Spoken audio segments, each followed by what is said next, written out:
Bonjour à tous, mes chers petits auditeurs. Alors du coup, après 5 épisodes sur la méthode SMART, donc 5 petits pour un pour chaque lettre, donc le S, le M, le A, le R et le T, je me suis dit qu'un petit épisode un peu bilan, parce que finalement on avait tout pris un peu de manière individualisée, mais voilà, une espèce de petit bilan pour un peu tout synchroniser, ce serait pas du luxe. Du coup, bonjour à tous et bienvenue dans ce 92e épisode d'Electron Penseur.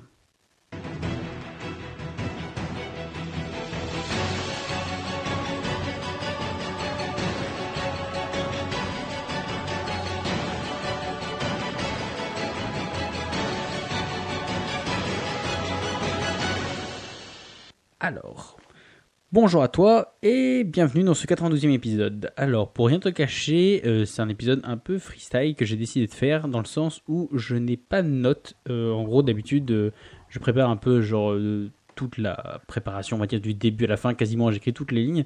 Et là, on va dire, je me suis juste mis quelques petits mots-clés parce que je me dis que finalement, c'était un sujet que j'avais traité pendant 5 épisodes. Donc, je pense que je le maîtrise un petit peu. Et que finalement, je pense que voilà, c'est un peu un nouveau truc que j'essaye, donc on verra bien. Alors, du coup, juste pour faire un petit tour d'horizon, donc SMART, on avait dit, donc il y avait un peu le double jeu de mots, donc à la fois en anglais ça voulait dire futé, intelligent, et en même temps finalement c'était l'acronyme, donc avec en gros c'est un acronyme, c'est pour ceux qui ne sauraient pas, c'est juste finalement qu'en gros c'est un mot qui est composé en fait finalement d'initiales. Donc des initiales de S pour spécifique, M pour mesurable, A pour ambitieux, R pour réaliste et T pour temporel. Alors du coup, on a dit donc du coup on a détaillé chacun des différents éléments. Donc, du coup en fait finalement on se retrouve à maintenant qu'on a un peu toutes les petites pièces, de devoir un peu plus ou moins assembler pour faire la machine. En gros, plus ou moins, le but vraiment de cette méthode-là, c'est en gros quand on choisit un objectif. Donc, en fait, finalement, elle est vraiment faite pour créer des objectifs. En fait, on peut avoir un double emploi, je pense. C'est soit on part de cette méthode-là pour se créer un objectif, donc en remplissant plus ou moins toutes les cases, soit ce que je pense plutôt dans l'autre sens, qui est le plus utile, c'est en gros de partir de ton objectif. Tu te dis, moi, je veux faire ça. Et en gros, d'essayer de la passer plus ou moins à la moulinette de Smart, donc d'essayer plus ou moins de la faire passer à travers ce filtre-là, pour être sûr que ce soit vraiment un bon objectif. Je pense que dans l'autre sens, c'est un peu plus ou moins on va dire, partir de la machine et voir ce que ça peut te faire comme utilisation, alors que le but de toute machine, c'est plutôt on part d'une utilisation et on fait de la machine adaptée. Donc du coup, je pense que c'est plutôt dans ce sens-là qu'il faut le voir. Donc en gros, finalement, ça sert juste, on va déjà faire une petite synthèse, en gros, de juste se dire que tu as choisi ton objectif, donc tu essaies de le faire passer à travers la petite moulinette. Donc d'abord le S, donc de spécifique. Donc du coup, là, je pense que le meilleur moyen, c'est finalement d'aller dans les détails, d'essayer de rentrer au fur et à mesure, de passer de niveau en niveau jusqu'au finalement où tu peux plus vraiment répondre. Donc comment passer de niveau en niveau ? En gros, c'est de dire, faut que tu te poses la question à chaque étape de genre lequel, ou à quoi, ou qu'est-ce qu'il y a dedans. En gros, c'est le fameux what, who, which, etc. en anglais. En gros, là, c'est le quoi, comment, ou genre vraiment t'essaies de l'étendre au maximum. Donc déjà, voilà, tu peux déjà, on va dire, balayer avec le fameux quoi, comment, pourquoi, pour qui et quoi. Voilà, ça on va dire que c'est les 5 questions de base. Et donc du coup, déjà, ça va te donner un truc spécifique si déjà tu arrives à répondre à ces questions-là. Donc derrière, pourquoi tu fais ça, pour qui, quoi, qu'est-ce que c'est, comment tu vas le faire, etc. Et ensuite, je pense qu'en dessous de ça, après, tu peux aussi rentrer dans les détails. N'importe quoi, tu peux pas.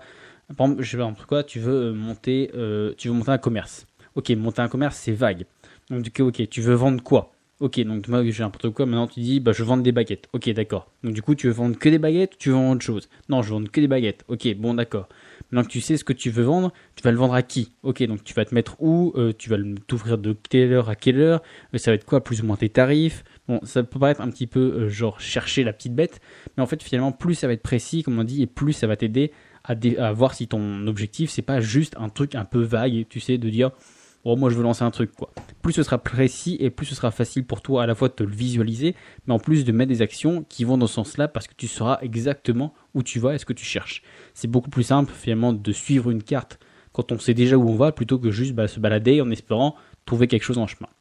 Donc du coup voilà, le premier point, il faut vraiment que tu essaies de passer à la moulinette, de se dire, il faut que ce soit le plus spécifique. Je dis, à essayer de passer étape par étape, c'est de se dire, bon, Ok, genre, je veux faire quoi? Ok, je veux faire ça. Ok, je veux le faire pour qui? Pourquoi? Comment? Dans quel moyen et ça? Donc, du coup, c'est vrai que c'est vraiment dur parce que du coup, on va dire que ça dégrossit l'espèce d'image genre un peu idéaliste qu'on a tous d'un projet. C'est de se dire, voilà, on a un peu le truc qui brille. Et là, finalement, on en donne un côté vachement plus réaliste. Donc, c'est un peu moins brillant, mais c'est un passage obligé si tu veux que ça passe de l'idée, on va dire, juste de rêve à vraiment un truc concret. Alors ensuite, deuxième petite moulinette, c'est le thème de mesurable. Alors mesurable, on en a déjà pas mal parlé justement dans l'épisode consacré. Et en fait, mesurable, c'est plus voilà, finalement sur arriver vraiment à se mettre des espèces de points à atteindre, de espèces de fanions, de quelque chose à décrocher ou des étages tout simplement à franchir. Donc juste pour rappel, par exemple, ça peut être quelque chose de vraiment visuel, comme voilà un chrono, une ligne à franchir, un cap, un col ou autre, quelque chose qui peut être vraiment pour les objectifs, on va dire, qui sont concrets, comme je sais pas, par exemple construire une maison ou faire une course ou autre. En fait, c'est facile parce que on a un élément, comme c'est visuel, on voit l'avancement et on voit finalement au moment où on en finit. En fait, cet élément-là, il peut être plus intéressant et même il faut plus se travailler, surtout si on va dire c'est quelque chose qui est un peu abstrait.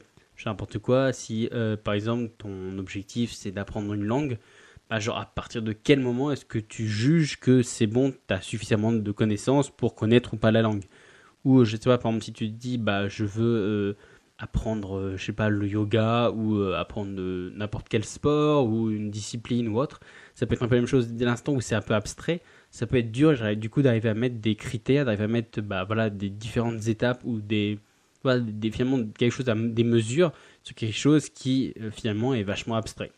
Donc du coup, mine de rien, il faut quand même y essayer. Par exemple, pour prendre l'exemple, si tu essayes d'apprendre à parler une langue, ça peut être les fameux un peu les niveaux qu'on peut avoir à l'école, ou ça peut être voilà, d'arriver à lire un article de quelque chose, d'arriver à discuter avec un natif.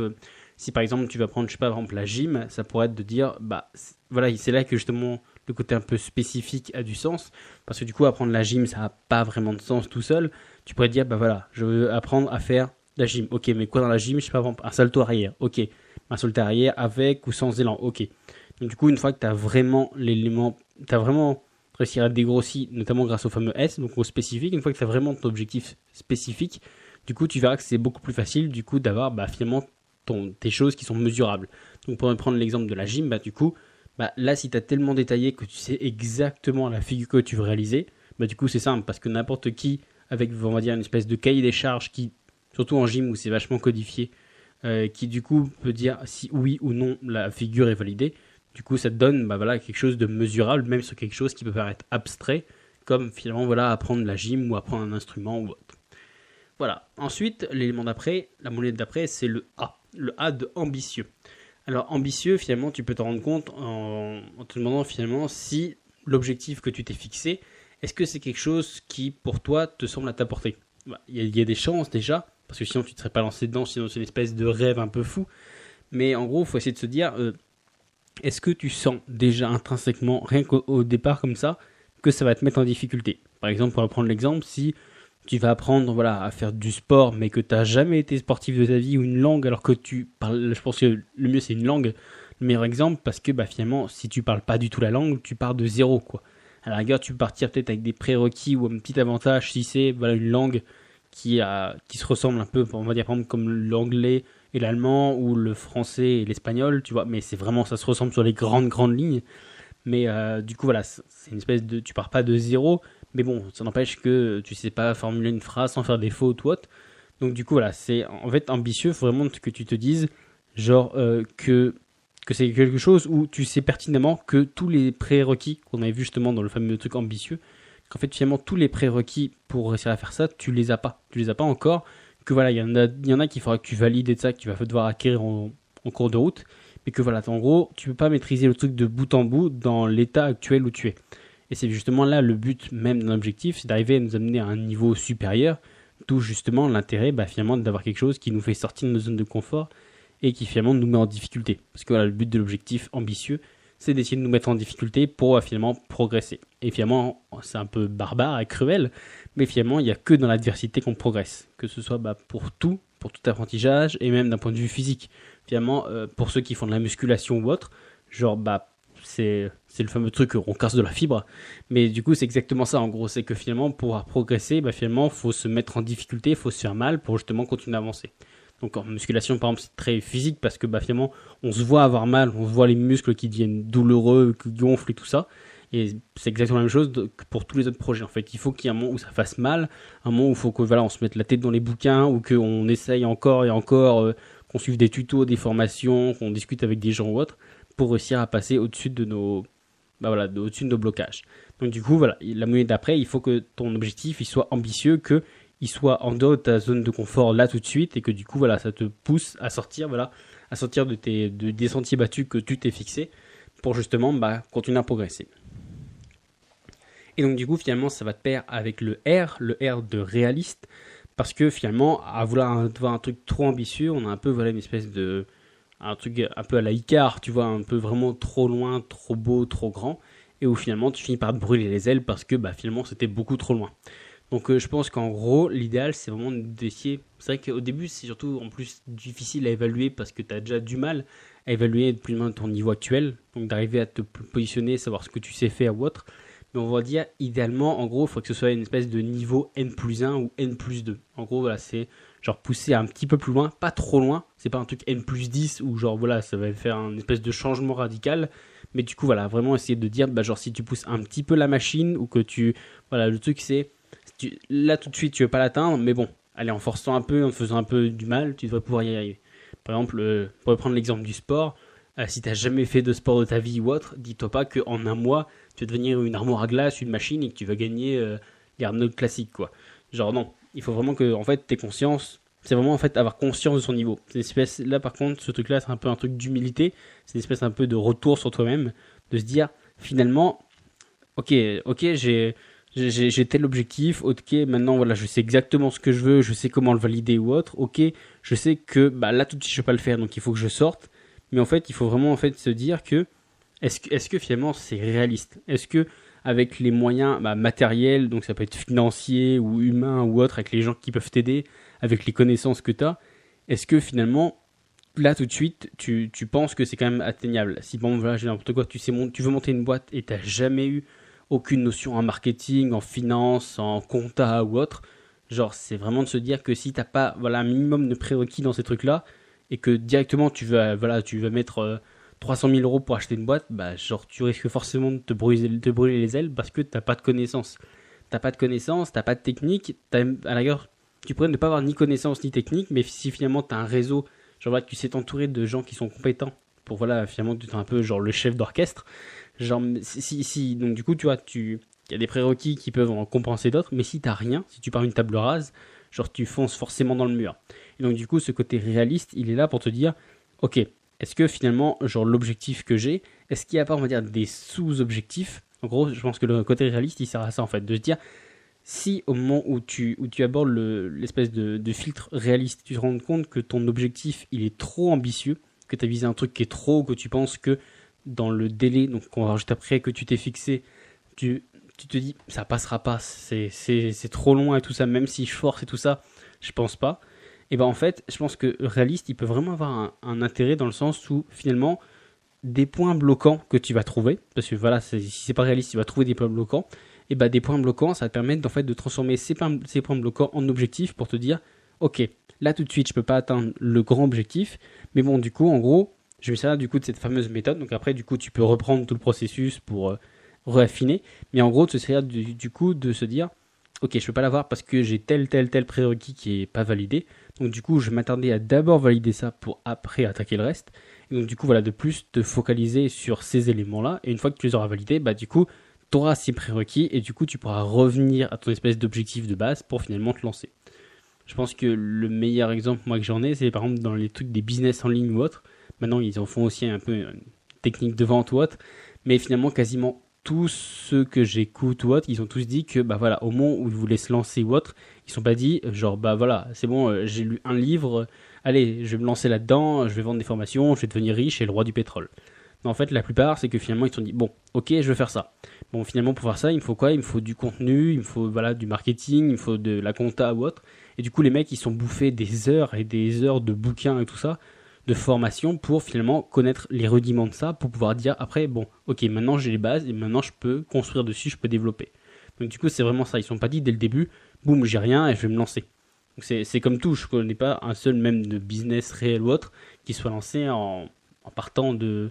Voilà, qui soit lancé d'un coup, genre Microsoft, Google et ça, ils sont pas construits d'un coup. C'est le fameux truc qui commence tous dans un garage, mais c'est un peu ça, c'est qu'ils se sont dit, le truc de base pour l'instant, c'est finalement d'avoir un microprocesseur ou d'avoir un ordinateur qui marche, et après peut-être voilà, on pourra développer, donc là c'est Microsoft, pardon, mais voilà, après on pourra développer, ou après on pourra s'étendre ou autre. Et j'apprends quelque chose comme Google, ils ont pas tout de suite dit, bon on va construire des robots et tout ça, on va faire des... Eux à la base c'était juste, et on va répertorier juste les pages qu'il y a sur Internet, c'est tout. Et après, de là, en validant déjà cet objectif-là, ça leur permet d'après d'aller voir plus loin. Mais s'ils avaient vu ça directement dès le début, ils auraient eu les moyens humains, financiers, tout ça qu'ils ont actuellement pour pouvoir le faire. Donc du coup, c'est là le fameux côté réaliste. Et enfin, finalement, du coup, le côté temporel. Alors, le côté temporel, comme on l'avait dit, c'est sûrement un des points aussi les plus importants à cause de la fameuse loi de Parkinson qu'on avait évoquée dans l'épisode de 56, je crois. Donc du coup, en gros, la loi de Parkinson elle disait juste que finalement, si pour une tâche ou un projet, on se fixe pas de date butoir, ça se prolonge, ça se prolonge, ça se prolonge jusqu'à l'infini, parce qu'en gros, on n'a pas cette espèce de sentiment urgent qui nous pousse à dire bon, ok, maintenant, faut s'y mettre, il n'y a pas le choix et tout ça, avec une deadline. Donc le côté temporel, il est vachement important. Et il est finalement dépendant de tout le reste, parce qu'il est dépendant, voilà, finalement en jugeant par rapport à tes ambitions, par rapport au côté de ce que tu sais faire, du côté réaliste, et par rapport à ce que tu veux faire précisément. En fait, du coup, c'est ça. En fait, il vient il vient au croisement des autres pour se dire bon, ok, genre je veux réaliser tout ça, plus ou moins combien de temps ça me prendrait. Alors là, forcément, on a un peu tout le truc, c'est soit on va c'est rare de tomber pile poil dans les clous. Je veux dire, le meilleur exemple, je pense que c'est le bâtiment. Les mecs, ils passent toute leur vie à construire des maisons et tout ça, et pourtant, c'est rare que la réception de chantier, elle soit le jour même. Pourtant, ils ont suffisamment de vécu. Ils font ça tous les jours, toute leur vie, depuis des années et des générations ou autres. Mais c'est juste que forcément, t'as plein d'impondérants, t'as des choses ça, qui arrivent, t'as des accidents, je sais pas, il y a eu un coup de vent, la grue elle s'écroule et ça, donc t'as plein de trucs que tu peux arriver voir qui rentrent en ligne de compte, et donc du coup qui font que finalement t'arrives à finir hors délai. Donc du coup c'est pour te dire que si même des mecs qui font ça toute leur vie, ils arrivent plus ou moins à finir hors délai, il est fort probable que toi du coup t'aies du mal, en plus même sur toi-même, à évaluer justement d'un point de vue objectif le temps. Donc soit finalement tu vas te surévaluer et te dire c'est bon, ça je peux le faire en 2 mois, alors que même en bossant à fond comme un dingue sans dormir, il te faudrait peut-être 6 ou 12. Et donc du coup, tu vas être complètement hors délai. Ou soit c'est l'inverse, tu vas complètement te sous-estimer en disant non mais ça je pense qu'il me faut longtemps, il me faut 1 an, 2 ans, le temps de bien tout peaufiner ou autre. Ce que je suis un petit peu en train de faire avec... j'en préférais plus ou moins une espèce d'idée de formation et c'est plus ou moins ce que je suis en train de faire, c'est de me dire ouais mais non il me faut du temps. Et en fait là du coup c'est l'effet pervers, c'est que du coup le fait que je me dise il me faut du temps, du coup j'essaie de me mettre une date butoir loin. Et comme je mets une date butoir loin, en fait, du coup, c'est une espèce d'effet de Parkinson, de loi de Parkinson en fait qui se produit, c'est que finalement, j'ai pas assez d'urgence qui me pousse pour le faire. Et donc du coup, je suis en train de remplir tout le temps que j'ai attribué, alors que je pourrais sûrement le faire plus vite. Si jamais je me disais bon allez, c'est une question de vie ou de mort, genre voilà, j'ai plus de job, j'ai plus rien, il faut que je paye les factures, il me reste 2 semaines, sinon je suis à la rue. Je suis sûr que j'arriverai à prendre un truc, que je travaillerai jour et nuit ou autre. Après, c'est une technique comme un autre, c'est la fameuse technique de brûler ses bateaux. Je pense que j'en reparlerai, j'en ai déjà évoqué un petit peu, mais je pense que j'en reparlerai dans un prochain épisode. Mais du coup, voilà, ça peut être aussi une technique. Mais du coup, ouais, je pense que c'est ça. Il faut pas que si tu vises un temps trop long, de toute façon, tu vas t'en rendre compte parce qu'il y a des moments où tu verras que tu fais rien et tu es toujours dans les temps. Et là, c'est en fait à ce moment-là que surtout que tu te rendras compte que tu as visé un truc qui est trop loin parce que tu peux presque te permettre, avec des grands guillemets finalement, de traîner, de procrastiner et voilà, d'être toujours dans les temps. Si tu te rends compte qu'en partie tu cours après le temps et que tu vois que tu n'arriveras pas à être dans les clous, c'est que là justement c'est l'inverse, c'est que finalement tu t'es surestimé et qu'il te faudra finalement beaucoup plus de temps. Alors du coup, d'un point de vue temporel, je pense que voilà, je pense que dans un premier projet, il faut un truc genre à quelques mois, 6 mois grand max, parce qu'on a du mal à se projeter. Et de manière générale, je pense que même après, si tu vises un objectif, c'est ça, sur 3-4 mois, je pense que c'est bien, peu importe ce que tu veux, sauf si vraiment c'est un gros projet de vie ou autre. Mais je veux dire, même pour changer, je sais pas, ton corps ou ta personnalité, ou avoir de la connaissance, apprendre une autre langue ou autre, déjà en 3-4 mois, tu verras que même si t'as pas atteint tous les critères du côté mesurable, tu vois que tu as quand même vachement plus progressé. Et qu'en contrepartie, voilà, si tu te mettais un truc vraiment sur trop long, tu finis finalement par pas faire grand chose.